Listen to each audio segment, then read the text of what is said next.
Hey, I'm Miss Carrie, and I'm so glad that you've come and joined me in my reading corner.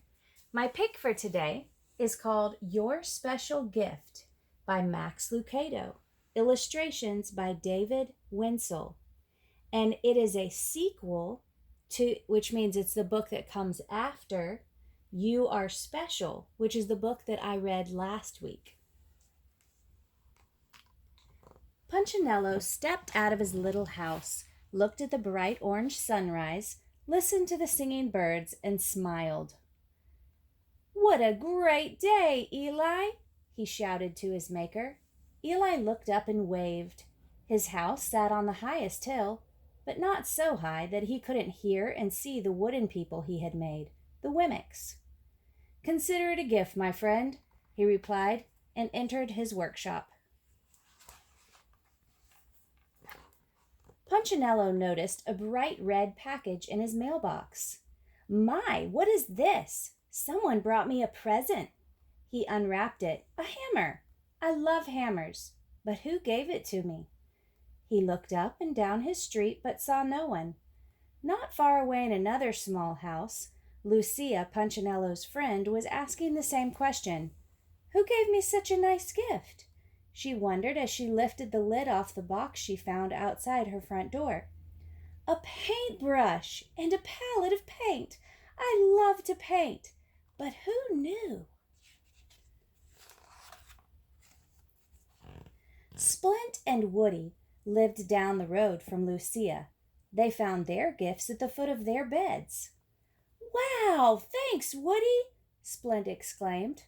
"I didn't give it to you," Woody replied. "Did you give this to me?" He held up a green box with a yellow ribbon. "No, but let's open our presents." "Sewing stuff." Woody held up a needle and thread. "I love to sew." Splint was just as excited. "A guitar! I know how to play one of these. Who do you suppose brought these gifts to us?" "And why?" Woody added. Splint and Woody weren't the only curious Wimmicks.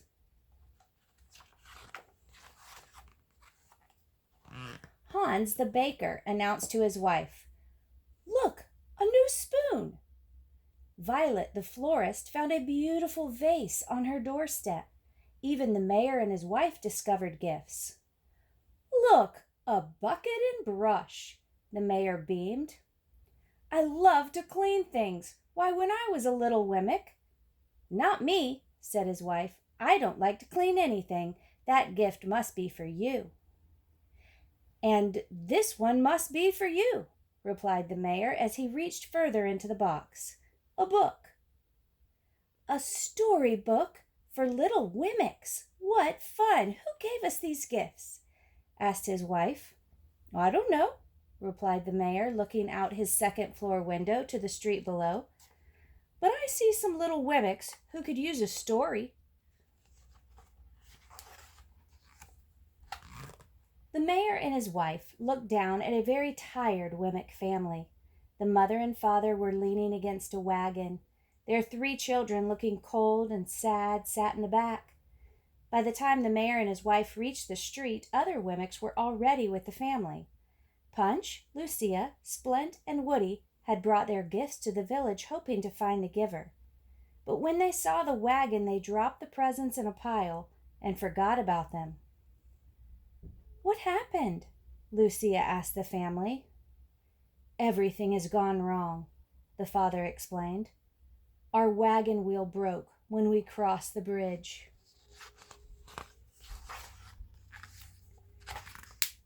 "When the wheel broke, the wagon tilted and our clothes fell into the river and washed away. The rain soaked our food.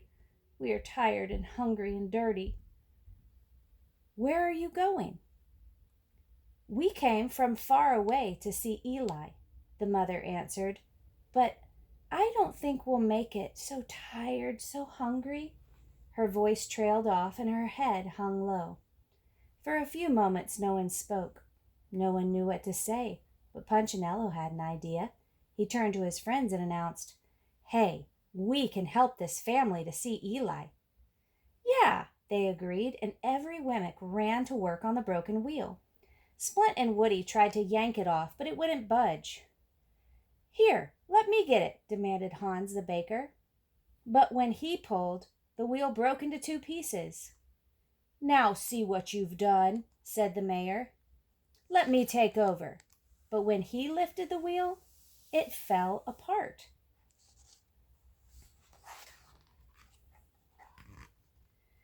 "This isn't working," Punchinello thought, but he didn't know what to do. "We are so cold and hungry," the mother moaned. "I have clothes," Hans yelled, running toward his house.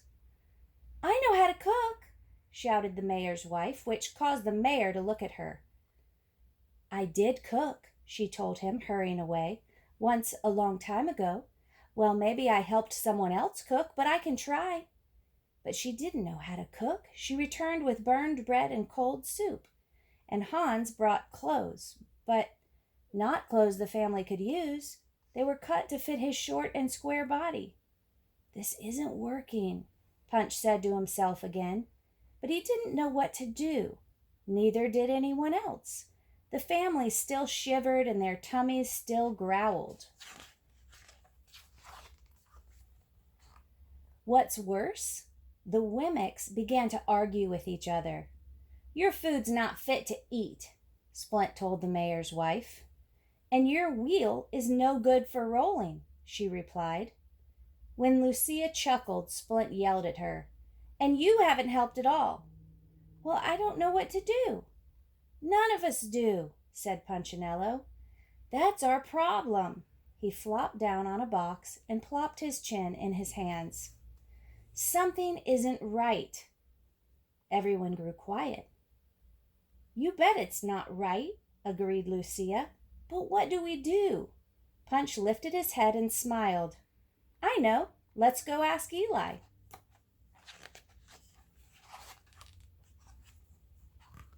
Everyone liked that idea, so together they walked up the hill to Eli's workshop. Punchinello knocked on the big wooden door. Eli opened it, wearing his apron and warm smile. "Hello, friends." He sat down on the bench. "How can I help you?" They told him about the family of travelers. As they described the broken wheel, Eli nodded. "I know." When they told their maker about the lost clothing and ruined food, he nodded again. "I know." "They're coming to see you, Eli," Lucia added. "I know." He smiled. "You know?" she asked. "You knew about the wheel and the food and the clothing?" "I did." "You knew they were coming to see you?" He nodded again. Lucia looked at Punch. Punch looked at the others. They all looked at Eli and asked, "Then why didn't you help them?" "I did." The Wemmicks were puzzled. "You did? How did you help them?" "I sent you." "Us?" "You. I led them through the village so you could help them." For a moment, no one spoke. Finally, Punchinello said, "That's our problem, Eli. We want to help, but don't know how. The wheel is still broken, and the travelers are still cold, and the food is still bad." Even the mayor's wife nodded. "Sounds to me like everyone is doing something and no one is doing the right thing," Eli explained. "What?" Splint and Woody asked. "Try this." Eli smiled. "Each of you do the most what you do the best." The villagers pondered his words. Pondered means thought about. Do the most what you do the best," Eli repeated. "You have gifts, don't you?" For a moment no one spoke. Then Punchinello remembered. "I do. I have a hammer." "And I have a guitar," Splint piped up. "Someone gave me a needle and thread," Woody added. One by one, the Wemmicks announced their gifts until Lucia realized. "Did you give those to us, Eli?" The maker nodded and smiled. "Use the gifts I gave you. Don't try to use a gift you don't have. Just do the most what you do the best." Feeling much better, they returned to the village and walked straight to the pile of gifts. Punchinello took his hammer, looked at the wagon, and said, "I can repair the wheel with this." Splint took his needle and thread. "Time for me to make some clothes." Hans the baker cooked with his spoon. The mayor cleaned the wagon with his brush, and Lucia decorated it with her paint. After the baker fed the family and Splint finished sewing their new clothes, the mayor's wife read stories to the children, and Woody sang them songs. Not for long, however. The family was so tired that they soon fell fast asleep. All the Wemmicks agreed to meet the next morning and take the travelers to Eli. As the sun rose, a group of happy Wemmicks led the wagon and the travelers up the hill. The birds sang and the Wemmicks smiled. When they reached Eli's house, he was glad to see them. "Looks like you made some progress." "We sure did, Eli," Punchinello smiled. "Thank you for the gifts. Know anyone else who needs some help?" The end. And you know what? The maker, Eli, represents God. And God is my maker, and he is your maker, and he has given us all special gifts, and they're all different. So think about the gifts that God has given you and try to use them to help others. I hope you enjoyed this story. Please join me for my next reading corner. Bye for now.